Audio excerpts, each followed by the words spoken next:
வணக்கம்.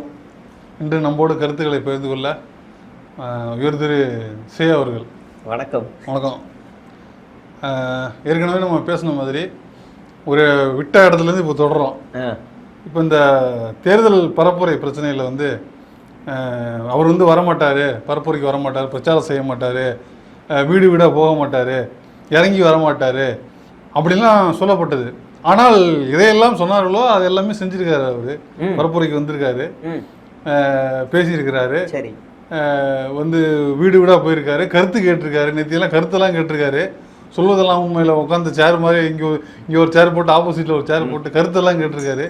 நடக்காது என்று சொல்லினாலே அனைத்தும் நடந்திருக்கிறது. எப்படி? அதாவது இது எப்படின்னா, தமிழ்நாட்டிலேயே ஒரே ஒரு ஆள் மட்டும் காலையில் 10 மணிக்கு தூங்கி எந்திரிச்சு, தேர்தல் நேரத்தில் காலையில் 10 மணிக்கு தூங்கி எந்திரிச்சு 11 மணிக்கு குளிச்சு கிளம்பி வெளியே வந்தால் ஒரே வெயில். அப்போ குட்டிச்சவத்தை எட்டி பார்த்து இப்படின்னு டாட்டா காமிச்சிக்கிட்டு மறுபடியும் வீட்டுக்குள்ளே போயிட்டாங்க. ஒரு 2 மணி 1 மணிக்கு ஃப்ளைட் ஏறி பக்கத்தில் திருச்சியோ இல்லை அந்த பக்கம் போயிட்டு அப்படின்னு ஒரு 4 தொகுதியில் ஒரு தொகுதியில் மட்டும் பேசிட்டு ஷார்ப்பாக 5 மணிக்கு மறுபடியும் இன்னொரு ஃப்ளைட்டை பிடிச்சி திரும்ப வீட்டுக்குள்ளே விளக்கேற்றுற ஒரே ஆள் நம்ம விஜய் மட்டும்தான். நீங்கள் விஜய் எங்கேயாவது காலையில் ஒரு 8 மணிக்கு பிரச்சாரத்தில் பார்த்துருக்கீங்களா? 10 மணிக்கு பார்த்துருக்கீங்களா? 11 மணிக்கு பார்த்துருக்கீங்களா? இல்லை சாயங்காலம் ஒரு 6, 7, 8, 9 அந்த நேரங்களில் 6 மணிக்கு கதை சொல்லிடுறாரு, 6 மணிக்கு போயிடுறாரு. இதில் நான் தீயா பண்ணுவேன். சரி, நீ பண்ணுற அந்த 3 மணி நேரமே கூட வச்சுக்குவோம். அதாவது இந்த இடங்களுக்கெல்லாம் வருவார் அப்படின்னு பர்மிஷன் வாங்கிடுறாங்க. அந்த இடங்கள்லாம் மக்களை கூட்டி நிப்பாட்டி வச்சிடுறாங்க. ஆனால் இவர் 2 இடத்துக்கு பார்த்துட்டு ஜூட் விட்டுறாரு. இது முதல் நாள் தொடர்ந்து இருக்கு. இவர் அதாவது தேர்தல் தேதியை அறிவிச்சு 25 நாள் கழிச்சு இவர் வெளியவே வராரு. 25 நாள் கழிச்சு வெளியே வந்த ஒவ்வொரு நாளும் ஏதாவது ஒரு இடம் ரத்து. ஒன்று 4 இடத்துல பர்மிஷன், 6 இடத்துல பர்மிஷன் வாங்கிட்டு 2 கட் பண்ணிடுறது, இல்லைன்னா முழுசாவே கட் பண்ணி விட்டுறது. இப்போ இன்னைக்கு ஒரு அறிக்கையை வெளியிட்டு இருக்காரு. இந்த மாதிரி திமுக காப்பந்தா இருந்தாலும் சில அதிகாரிகளை வச்சு மிரட்டுது அப்படின்னா பேசுறாரு. இப்போ முதலீட்டு கழகம் அப்படின்னு பேசுறாரு. நாம என்ன சொல்றோம்னா, உங்களுக்கு எந்த அதிகாரி எந்த தொகுதியில எந்த வேட்பாளருக்கு இப்படி நடந்துச்சு, ஒண்ணு எந்த டேட்ல நடந்துச்சு, அவர் எந்த இடத்துல பர்மிஷன் கேட்டாரு, ஒண்ணு இந்த ப்ரூஃபோட பேசணும். பல இடங்கள் இல்லை, எந்த இடத்துல ஒரு 10 இடம் பேசலாம் தாராளமா. இந்த இடத்துல தான் நீங்க அடையாளப்படுத்தணும். அந்த அதிகாரிகளை மென்ஷன் பண்ணீங்கன்னா உடனே தேர்தலானே அவரை மாத்தும். எப்படிப்பா அந்த கட்சிக்கு மட்டும் நீ இது மாதிரி பண்ற? அதுவும் கட்சியோட தலைவர் விஜய சொல்றாருன்னா மாத்துவாங்க. என்ன இது இப்பெல்லாம் பண்றீங்க, மாத்துங்க அவரை, எதுக்கு அவர் பர்மிஷன் தரல அப்படின்னு மாத்துவாங்க. அப்ப இதுலயே தெரியும் ஒரு திருட்டு வேலை அப்படின்னு. சரி, இப்ப பர்மிஷன் கொடுக்கல, ரத்துல யார் கணக்குல வரும்? ரத்து எந்த கணக்குல வரும்? இதுவும் திமுக தான் ஃபோன் பண்ணி விஜய் நீங்க இனிமே போலன்னா நாங்க கேன்சல் பண்றேங்க அப்படின்னு யாராவது சொல்றாங்களா? இல்ல தேர்தலானே சார் நீங்க உடனே ரத்து பண்ணுங்க அப்படின்னு சொல்றாங்களா? ரத்து இவரே தானே பண்றாரு. அதெல்லாம் எந்த கணக்குல வரும்? இப்ப பல இடங்கள்ல இந்த ஆளை நம்பி நம்பி நம்பி காலைல 6 மணில இருந்து காத்துக்கிட்டு இருந்து சாயங்காலம் 4 மணிக்கு சோகமா பேசுறாங்க. அவங்க என்னமோ, அதாவது முன்னாடியில தலைவர்கள் இப்ப பல ஒரு 10 வருஷத்துக்கு முன்னாடிலாம் எங்கேயாவது பாயிண்ட்ல நின்னாங்கன்னா எவ்வளவு லேட்டா ஆனாலும் மக்களை பார்த்துட்டு கையசிச்சுட்டு 1/2 மணி நேரம் பேசுறத 5 நிமிஷம் பேசிட்டு போவாங்க. ஏன்னா ஏமாத்த கூடாது அப்படின்னு பண்ணுவாங்க. ஆனா விஜய் ஒரு பெரிய ஏமாற்று பேர்வழி. இப்ப இல்ல, அந்த சுற்றுப்பயணம்னு 234 தொகுதிக்கும் ஆரம்பிச்சார் பாருங்க, திருச்சி இதெல்லாம். அப்ப முதல் நாளே ஏமாத்தினவர், பெரம்பலூர் போகாமலே ஏமாத்தினவர். பெரம்பலூர்ல ராத்திரி 12 மணிக்கு கத்திக்கிட்டு இருந்தாங்க, உங்களை நம்பி உட்காந்து இருக்க லூசு பயலா, நாங்கள பைத்தியமானு கத்துறாங்க, குழந்தைய வச்சுக்கிட்டு இருக்கோம். இது ரொம்ப வாடிக்கையா நடக்குது. ஆனா 10 பாயிண்ட் போட்டாங்கன்னா ஒரு 5 பாயிண்ட் தான் பேசுறாங்க, 5 பாயிண்ட் மிஸ் பண்ணிடுறாங்க. ஏன்னா இதோட குமுறல்லாம் வெளில வர மாட்டேங்குது, வராது. ஏன்னா சாருக்கு வெயில் ஒத்துக்காது. எல்லாரும் ஆஃப் அண்ட் டிஷர்ட். நீங்க எடப்பாடி பழனிசாமியோட கருத்துல உடன்படல நானு, ஆனா அவரோட கொள்கைக்கு அது வேற கருத்து கிடையாது. இல்ல அமித்ஷா கருத்து தானே, அப்ப அவர் ஓடுறாரு.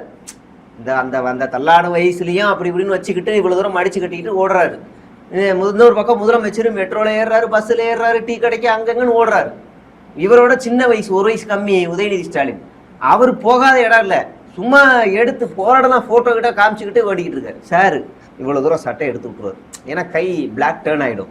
இப்பதான் ஒரு போட்டோ ஒண்ணு வெளியில ஆகிட்டு பாத்தீங்களா, மூஞ்செல்லாம் அண்ணா டேர்ன் ஆயிடுச்சுன்னா இதுக்காகவே உங்களுக்கு ஓட்டு போடுறேன்னா, அதாவது டான்ஸ் ஆடுறதுக்கு ஓட்டு போறேன்னாங்க, அதுல கிளைமேக்ஸ்ல 10 நிமிஷம் பேசுறதுக்கு ஓட்டு போறேன்னாங்க, இப்ப டேன் ஆயிருக்குதான் அதுக்கு ஓட்டு போடுறாங்கிறாங்க. இப்ப எப்படி இருந்தாருன்னா இப்படி ஆயிட்டீங்களா? கலங்கிருச்சான். கண்ணு கலங்குற அளவுக்கு தேர்தல் பிரச்சாரம் இவர் எப்படா மனசு வந்துச்சு இவர் விடுறதுக்குன்னு ஒருத்தர் குவாட் போடுறான். இவரை விட்டுறாதீங்கன்னு. இப்ப இந்த மீம்ஸை நான் போட்டேன், சரிங்களா? இந்த மீம்ஸை நான் போட்டேன். நீ என்ன சீமானது? இல்ல விஜய் தான். இது என்ன, நீ என்ன இப்படி பண்ற, அசிங்கமா பண்ற, என்ன உனக்குலாம் விமர்சிக்க நேரமே இல்லை, உனக்குலாம் வேற எதுவுமே இல்லையா அப்படின்னு கேட்கறேன். எனக்கு ஆச்சரியமா இருந்துச்சு. டேய், நான் 2 வருஷமா விஜய கார்ட்டூன் ஆக்கி கண்ணு பெருசா, காது பெருசா, வாய் பெருசா அப்படியெல்லாம் கார்ட்டூன் பண்ணி போட்டிருக்கேன். அப்பெல்லாம் இவனுக்கு எவனும் வரல, கருப்பு சாயை அடிச்சோடனே ஓடியாராங்க. என்ன நீ விஜய் ரொம்ப கேவலப்படுத்துற. அப்ப இவங்க மனநிலையில என்ன இருக்குன்னா, கருப்புனா கேவலம்னு இருக்கு. நீ விஜய பெரிய காது வையி, பெரிய கண்ணு வையி, இவ்வளவு ஏன் நான் தாமரை போட்டிருக்க சட்டெல்லாம் கூட வச்சிருக்கேன், காவி சாயெல்லாம் போட்டு தம்பு வச்சிருக்கேன். அப்பெல்லாம் கூட கோபம் வரல இவங்களுக்கு. அதாவது இவங்களால காவி நிறத்தையும் நம்ம வந்து பார்க்க முடியல, தாமரையும் என்ஜாய் பண்ண முடியல. அப்ப இந்த கருப்பு வச்சோடனே வரானுங்க எல்லாம். நீ எப்படி கருப்பு வச்ச, என்ன பாடி ஷேமிங் பண்றியா? பாடி ஷேமிங் பண்றியா? டேய், நான் காவியை அடிச்சிருக்கேன்டா, அன்னைக்கு தான்டா நீ நியாயமா கோவப்பட்டிருக்கணும். திராவிட கலர் கருப்புடா, இதுக்கு கோவப்படுறானுங்க. இப்ப இவர் என்னன்னா ஃபுல்லா டேர்ன் வெயில் ஒத்துக்கலை. அதனால இவங்க தேர்தல் பிரச்சாரம் நல்லா பாருங்களேன், இவங்களுக்கு வெளியே வந்து பண்றது சோம்பேறித்தனம். அப்படியே ஒரு 4 வீட்டுக்குள்ள போயிட்டு அப்படி இறங்கிறது. விஜய் எத்தனை வீட்டுக்கு போனாருன்னு ஒரு டேட்டா இருக்கா? ஒரு வீட்டுக்கு போனாப்ல, ஒரு வீட்டுக்கு தான் வீடியோ வந்திருக்குது. ஆமா, ஒரு 5 பேர்ட்ட பேசின வீடியோ, சாம்பிள் இல்ல சாம்பிள் தானே, சாம்பிள். அந்த வீடியோல யார் எடுப்பா? இப்ப நீங்க முதலமைச்சர் போறாருன்னா எல்லா சேனல்லையும் கவர் பண்ண முடியும், எல்லா சேனலும் கவர் பண்ண. அது மட்டும் இல்ல, அவர் பேசுற அவர் ஒரு சேனல் இருக்குது, அதை எடுத்து எல்லாரும் போட்டுக்கலாம் ஃப்ரீ. இது நீங்க வந்து பெரும் பருந்த சாங்க யாரு வேணாலும் போடலாம், தப்பே கிடையாது. எடப்பாடி சாங்க கூட போடலாம். ஆனா அந்த ரூட் ஜெகதீஷ் மட்டும் நீங்க உங்க விஜய் பாட்டா காப்பிரைட் அடிப்பாப்ல. அப்படி ஒரு சில்லற பயிலுங்க இவனுங்க, ஜனநாயகவாதிகள். இவங்க தான் ஆகப்பெரும் ஜனநாயகவாதி. காப்பிரைட் அடிப்பாங்க. ஆடா பிச்சைக்கார பயிர்களா, அந்த சாரு போடவே இல்லடா, அப்படிதான் இருக்கு. இப்ப கம்டு இதுக்குள்ள வந்தா இவங்க கண்டினியூஸா பிரச்சாரமே இல்ல. அன்னைக்கு 10 மணி வரைக்கும் வந்து பெரம்பூர்ல வந்து பிரச்சார டைம் ஆகிட்டு 6 மணிக்கு எவன்ட்டையும் சொல்லாம வீட்டு கொண்டாப்புல. நானும் யாருமே சொல்லல போல, கிளம்பி ஒரு போட்டு வீட்டுக்கு கொண்டாப்புல. ஆமா, என்னடா கேட்டா 6 மணிக்கு மேல வண்டி ஓடாதுங்கிறப்பல. நான் இததான் முத ஒரு போட்டோ போட்டேன். இல்ல உண்மையிலேயே அந்த 6 மணி ரகசியம் என்னதான்ப்பா? அதாவது நான் நினைக்கிறேன் ஒரு 10 to 6க்கு மேல ஒரு டயர்டா இருக்கும், போய் குடிக்கணும் டீ.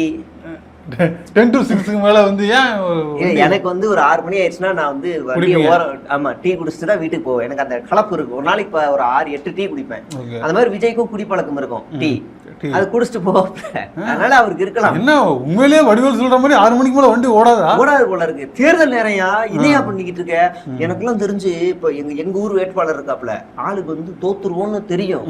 ஆனாலும் நான் தாவேக்காக தான் சொல்றேன், இல்ல அதிமுக கூட சொல்றேன்னு வச்சுக்கோங்களேன், தோத்துருவோன்னு தெரியும். இருந்தாலும் என்ன தெரியுமா பண்றாங்க, 9:45 பேசிக்கிட்டு இருக்காரு. 1/4 மணி நேரம், 1/4 மணி நேரம் இருக்குடா இருடா அப்படின்னு 1/4 மணி நேரம் பேசுறாங்க.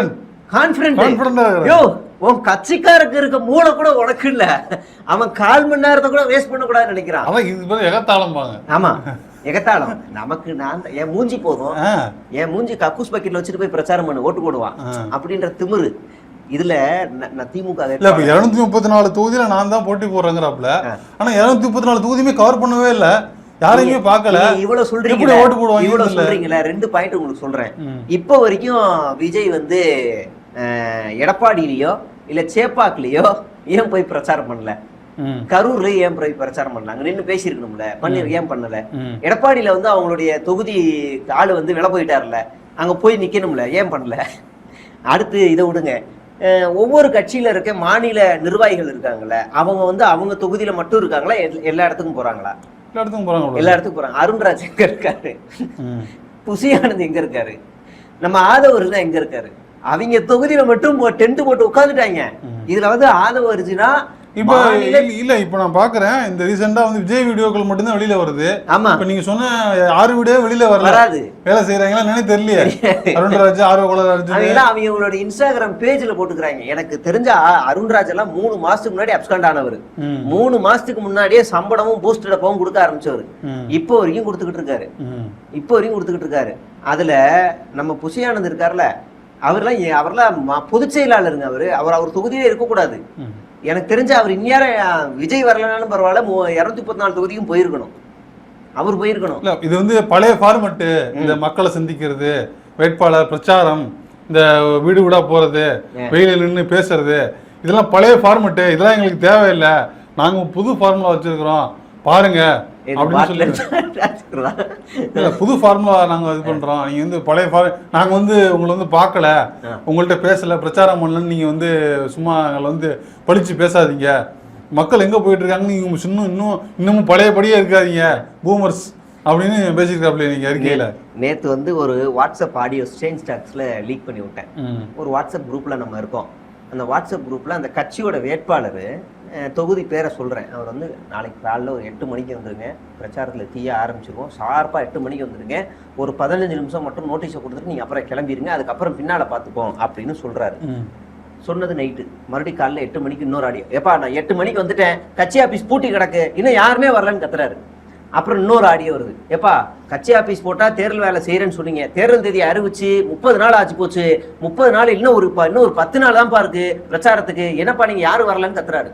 உடனே இன்னொருத்தன் அடிச்சுக்கிறேன், என்னங்க நீங்க பாட்டுக்கு ஓவரா பேசுறீங்க, எப்போ வரணும் என்ன நீங்க ஃபோன் பண்ண அடிச்சுக்கிறாங்க. அப்புறம் அவர் சொன்னாரு, காலையில 6 மணிக்கு வந்துருங்கப்பா, நாளையிலேருந்து நம்ம என்ன சண்டையா இருந்தாலும் விஜய் நாக்காவது ஜெயிப்போம் அப்படின்ற ஒரு அக்கா வருது. 6 மணிக்குன்னா என் பிள்ளை கூட்ட எங்க விடுறது, இன்னொருத்தர் 6 மணிக்கெல்லாம் சொல்லாதீங்கண்ணே, ஒரு 2 நாள் முன்னாடி தகவல் கொடுங்கண்ணே, அப்பதான் நான் எல்லா பிளானும் மாத்திட்டு வருவோம் தேர்தல் நேரத்துல. பர்மிஷன் வாங்குறாங்க, வேட்பாளர் கூட கூட்டு போற ஆளுக்கு பர்மிஷன் வாங்குறாங்க. ஒரு வழியா அடிச்சுக்கிட்டு கடைசியில பிரச்சாரத்தையே கேன்சல் பண்ணிட்டாங்க அந்த தொகுதியில. இன்னொரு இடத்துல வந்து பார்த்தா பல வேட்பாளர்கள் விலை போயிட்டாங்க, கிட்டத்தட்ட ஒரு 60 வேட்பாளர்கள் அதிமுகவுக்கு விலை போயிட்டாங்க. நாங்க பிரச்சாரம் பண்ணல, சைலண்ட் ஆயிடுறோம். பல வேட்பாளர்கள் பிரச்சாரமே போகாம நாங்க கொஞ்சம் சைலண்ட் ஆயிடுறோம், எங்களுக்கு தேவை நாங்க புசிக்கிட்ட கொடுத்த அமௌண்ட் எங்களுக்கு கொடுத்துருங்க அப்படின்னு. நேத்தி இன்னைக்கோ ஜூனியர் விடல் வந்து ஒரு கருத்து கணிப்பு வெளியா இருக்குது. அதாவது கட்சிப்படி ஆட்சி அமைக்க போறது வந்து திமுக தான் 36%, அதிமுக வந்து 33%, தாவேகா 24, 27, சீமான் வந்து 3% போட்டு வாங்குறாங்க. இது இந்த லெவலு. ஆனா சிஎம்ஆ யாரு உங்களுக்கு பிடிக்குன்னு கேட்டதுக்கு 44% வந்து விஜய் பேர் தான் கொடுத்துருக்காங்க, 30%, 33% ஏதோ ஸ்டாலின் பேரை கொடுத்துருக்காங்க. ஒரு பயங்கரமான ஒரு மிராக்கலான ஒரு கருத்து கணிப்பு இருக்குது ஜூனியர் விகடன்ல. அதே ஜூனியர் விகடன் ஒரு மாதத்துக்கு முன்னாடி திருப்பரங்குன்றம் பற்றி, ஒரு மாதம் கூட இல்லை, ஒரு 2-3 வாரத்துக்கு 2 வாரத்துக்கு முன்னாடி ஒரு திருப்பரங்குன்றம் பற்றி ஒரு சர்வே வெளியிடுது. அதில் திமுகவுக்கு களம் சாதகமாக இருக்குது. ராஜன் செல்லப்பா அதிமுகவில் மிக மோசமான நிலையில் இருக்கார், 2வது இடத்துக்கு வருவார், ஃபீல்டுலேயே இல்லை சிடிஆர் நிர்மல்குமார் அப்படின்னு போடுறாங்க. இன்னைக்கு அந்த ஆர்டிக்கல் வந்திருக்கு, சிடிஆர் நிர்மல்குமார் வந்து முன்னாடி வந்திருக்காரு, 2 பேருக்கு நடுவில் தான் போட்டி அப்படின்னு வருது. அதுக்குள்ள களம் மாறிடுச்சு. ஆமா, கீழே வந்து சிடிஆர் நிர்மல்குமார் அந்த ஆர்டிகல் கீழே போட்டுருக்கு. என்ன அர்த்தம்? என்ன இது? அப்ப இது பெய்டு இதுவா, என்ன இது நடக்குதுன்னு புரியல. பல இடங்கள்ல இப்ப நம்மளே அப்ரோச் பண்றாங்க தாவேக்காவில இருந்து, இந்த மாதிரி ஒரு இடத்துல ஒரு சில இடத்துல இழுபறின்னு போட்டு சேனல்ல போட முடியுமா, இழுபறின்னு போட்டு கொடுக்க முடியும். நீ இது யாரு கேட்டா, இல்ல நான் வந்து ஒரு மீடியேட்டர் கன்சல்டன்சி தான், நம்மகிட்ட வந்து அவங்க சொல்லியிருக்காங்க எங்களை இந்த மாதிரி ஒரு சேனல்ஸை போய் பேசுங்கன்னு சொல்லி, முக்கியமா உங்களுக்கு நெகட்டிவா இருக்க சேனல்ஸை வந்து கான்சன்ட்ரேட் பண்ண சொன்னாங்க. அதனாலதான் ப்ரோ நான் உங்கள்கிட்ட பேசுறேன், என் ஃப்ரெண்டு தான் பேசினவன். என்ன பண்ணுவோம் அப்படின்னா, இல்லை இந்த வில்லிவாக்கம் அப்புறம் ஒரு சில இடங்கள்லாம் நீங்கள் போய் கருத்து கணி பண்ணி இழுபறின்னு போட்டு கொடுங்க. இழுபறின்னு சில்பா குமார் வில்லிவாக்கத்துல படுதோல்வி அடைய போறாப்புல ஆளு, துப்பாக்கு ஒரு 25,000 ஓட்டு கூட வாங்க மாட்டாப்புல, 20,000 ஓட்டு வாங்குறது பெரிய விஷயம், ஆளே இல்ல அந்த அளவு லட்சணத்துல இருக்காப்புல ஆளு. ராஜ்மோகன் படுதோல்வி அடையாப்புல. இவங்க என்னன்னா, இவங்க எல்லா இடங்கள்லயும் போயிட்டு சர்வேன்ற பேர்ல இவங்க பல ஊடகங்களை வாங்கிட்டு இழுபறின்னு போடுறாங்க. எங்கெல்லாம் இழுபறின்னு போடுறாங்களோ அங்க எல்லாமே பெருந்தலைகள் நின்றுருக்குன்னு அர்த்தம், அங்க எல்லாமே அவங்க தோக்க போறாங்கன்னு அர்த்தம்.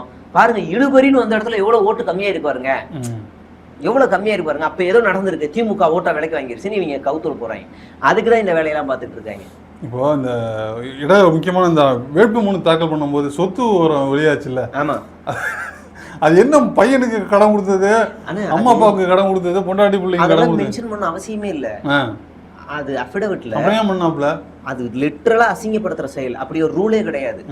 நீங்க வந்து நம்ம சம்பாதிச்ச பணத்தை என்ன கணக்கு காட்டணும்ல, அப்படி கூட காமிச்சிருக்கலாம்ல. ஆமா, ஆக்சுவலா அது அவருடைய கையிருப்புன்னு காட்டியிருக்கலாம், அவங்க கிட்ட அது அவங்க பேர்ல இருக்கு, அவங்க சொத்துன்னு கூட காமிச்சிருக்கலாம், கையிருப்புன்னு கூட காமிச்சிருக்கலாம்.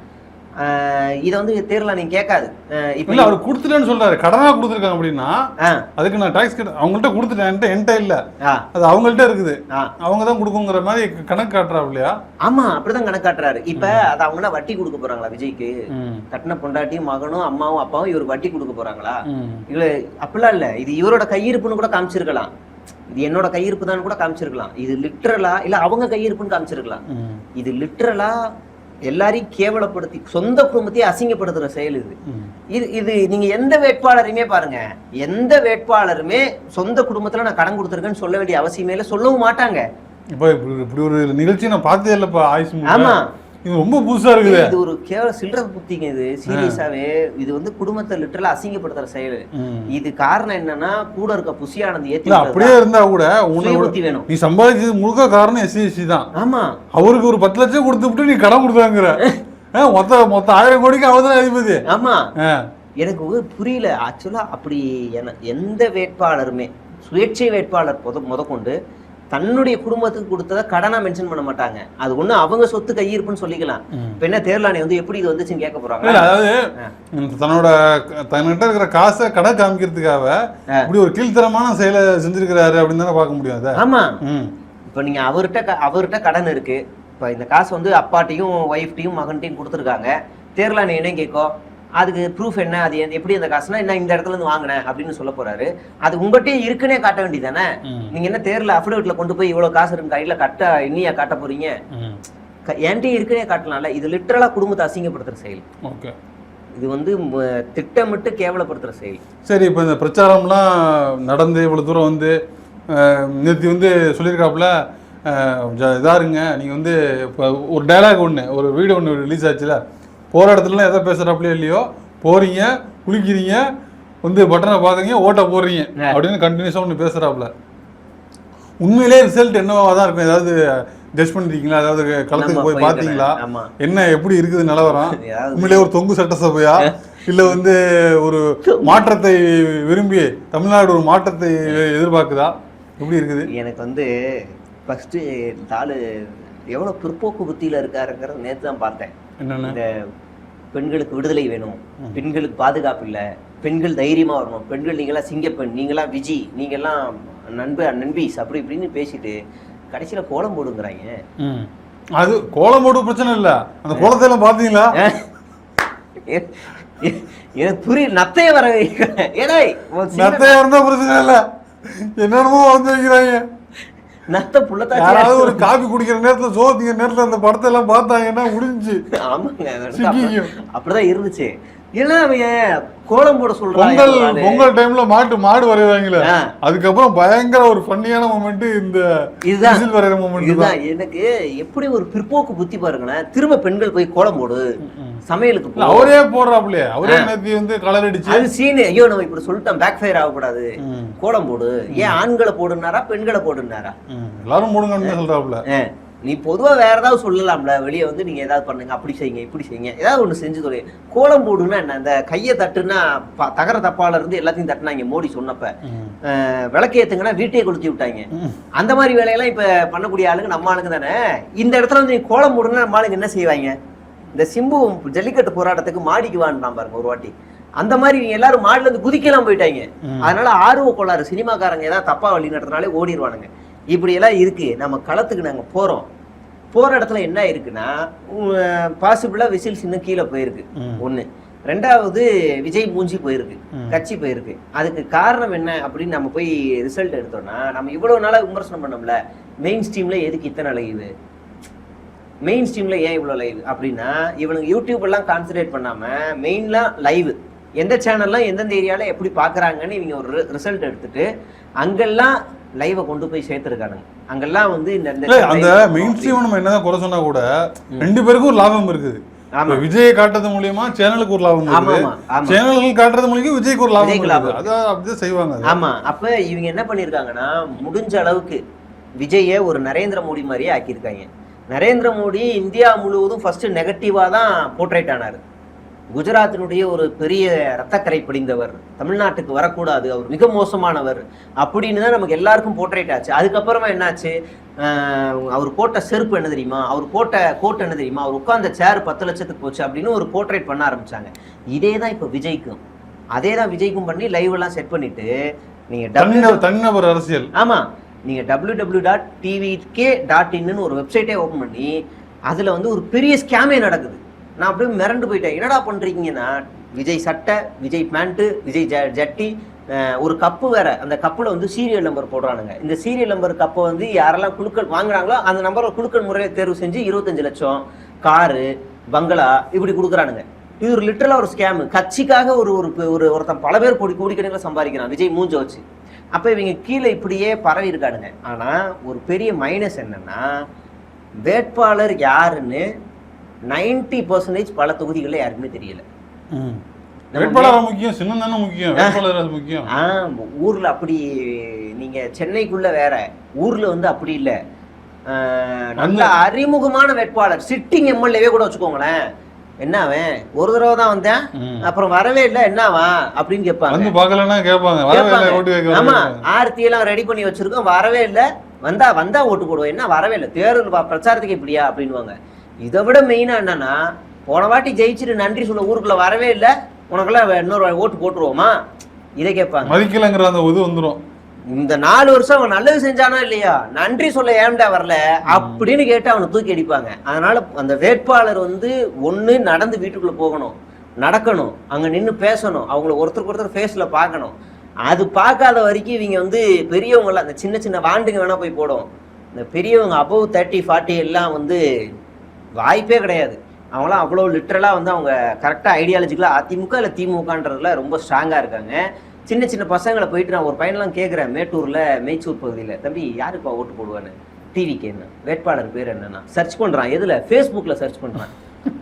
ஃபேஸ்புக்கில் இப்போ மேட்டூர் தொகுதி எம்எல்ஏன்னு போட்டால் அவர் ஐடியா தான் வச்சிருப்பாரு. அட பாவி, டே அது கூகுளில் சாட் ஜிபிடில மூளை எப்படி யூஸ் பண்ணணும் வரணும் அப்படி தானே, எனக்கு புரியல. டே இதெல்லாம் பண்ணிருக்க, அதுக்கு நீ இப்படி போட்டால் வருமாடா, வரலண்ணே இருங்க சரி கேட்டு பார்க்குறான்னு அந்த சர்ச் நானே சொல்கிறேன், குரோமில் சர்ச் பண்ணுப்பான்னு, இல்லைண்ணே இருங்கண்ணே சொன்னி யாருக்கோ ஃபோன் அடிக்கிறான், ஃபோன் அடிச்சு எடுக்கலை, இன்னொருத்தருங்க அடிக்கிறான், எடுத்து ஏண்டா மாப்பிள்ள மேட்டூரில் யாரா வேட்பாளர் தெரியலையா, சரி வைடா யாருண்ணே நீங்கள் பார்த்துட்டீங்களே, சரி அப்போ அதையும் சொல்லிடுறேனே. அப்புறம் நானே கண்டுபிடிச்சு சொன்னதுக்கப்புறம் அதை சொல்கிறான் பைட்டில்.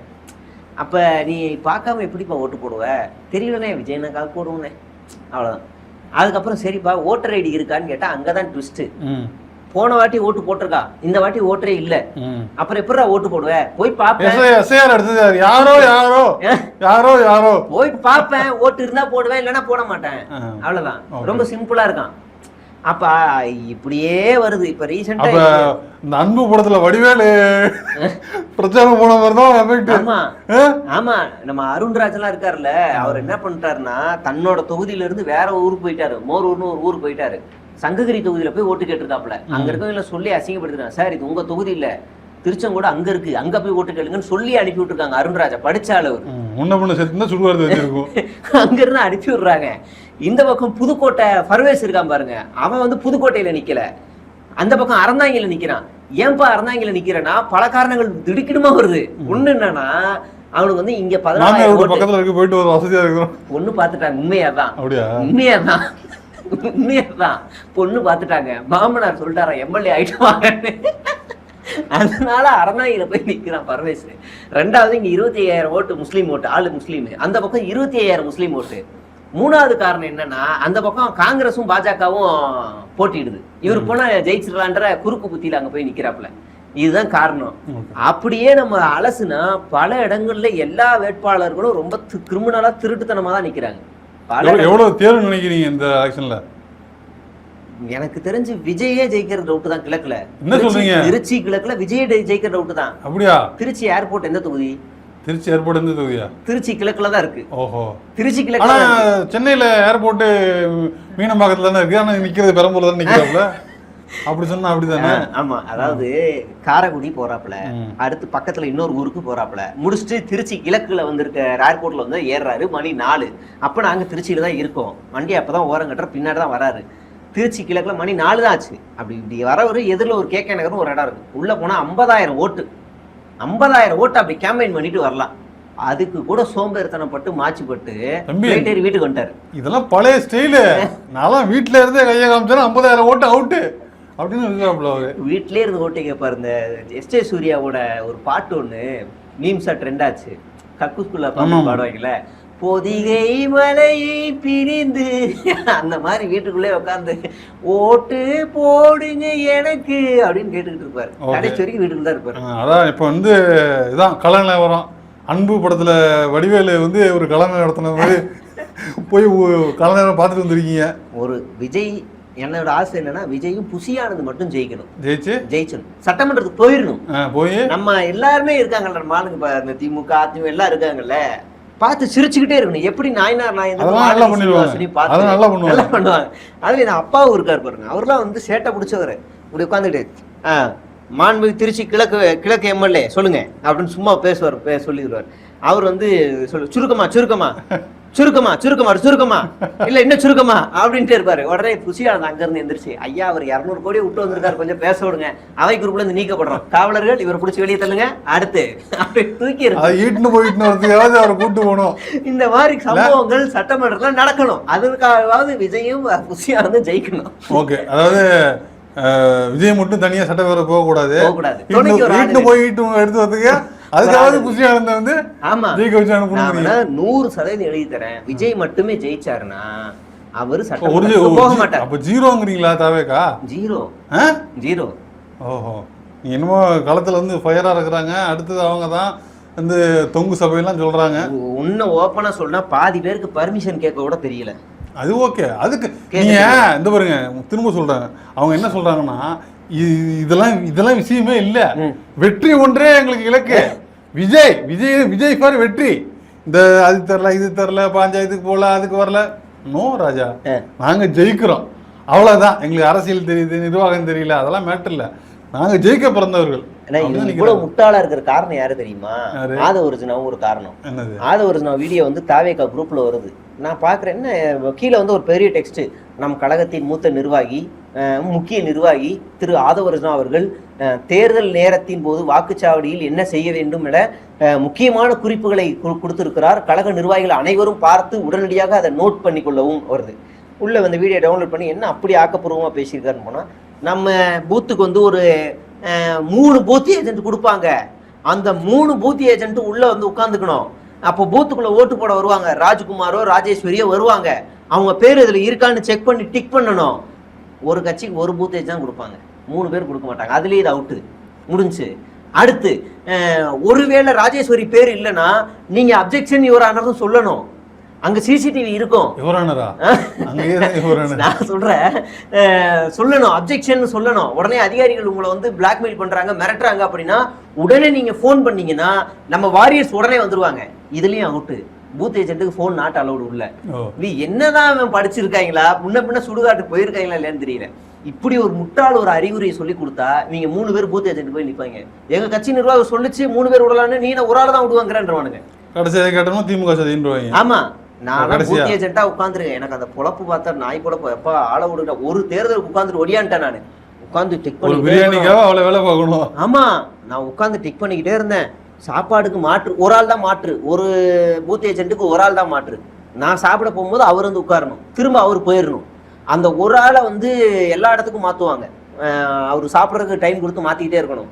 நைட்டு வரைக்கும் உட்காந்து அந்த பூத் ஏஜென்ட்டு எல்லாரும் சரி பண்ணணும். எல்லாருக்கும் எத்தனை ஓட்டு வந்திருக்கு, எத்தனை ரெடியாக இருக்குன்னு பார்த்து எண்ணிட்டு தேர்தல் அதிகாரி பார்ப்பார். ஓகேவா, சீலை வச்சுருவான்னு சொல்லி சீல் கண்ணு முன்னாடி சீலை வச்சு ஓகே எல்லாரும் பார்த்துக்கோங்க அப்படின்னு சொன்னதுக்கு அப்புறமா வண்டியில் ஏற்றுவாங்க. அப்போ தான் பூத் ஏஜென்ட்டே வெளியே வரணும். இப்படியெல்லாம் சொல்லி தருவான். நான் பார்த்தா துபாகூர் மாதிரி சொல்லி தரான். என்ன கூட கூப்பிடுங்கடா, கிளாஸ் கூட எடுத்துறேன், ஃப்ரீயாக எடுத்துறேன், உங்களுக்கு எப்படி நடத்துக்கணும் எதுன்னு கூட தெரியல. ஓஹோ, ஆக இப்படி போயிட்டு இருக்குது. பார்ப்போம் என்ன நடக்குது, ஏது நடக்குதுன்னு. ஏப்ரல் இன்னும் ஒரு வாரம் தான் இருக்குது. என்ன நடக்குது, தமிழ்நாட்டில் என்ன நடக்க போகுது, ஆட்சி மாற்றம் நடக்குதா, இல்லை தொங்கு சபை நடக்குதா, இல்லை ஜிட்டோவா டெபாசிட்டா என்னங்கிறது இன்னும் ஒரு வாரம் தான். வந்து மே 4ஆம் தேதி நம்மளுக்கு தெரிஞ்சிடும். நீங்களும் போய் களத்தில் வந்து பயங்கரமாக ஒர்க் பண்ணிட்டு வந்திருக்கீங்க. அந்த தகவல் என்ன சொல்லுதுன்னு பார்ப்போம். இவ்வளோ நேரம் வந்து கருத்துக்களை பகிர்ந்துக்கிட்டதுக்கு ரொம்ப நன்றி. ரொம்ப நன்றி.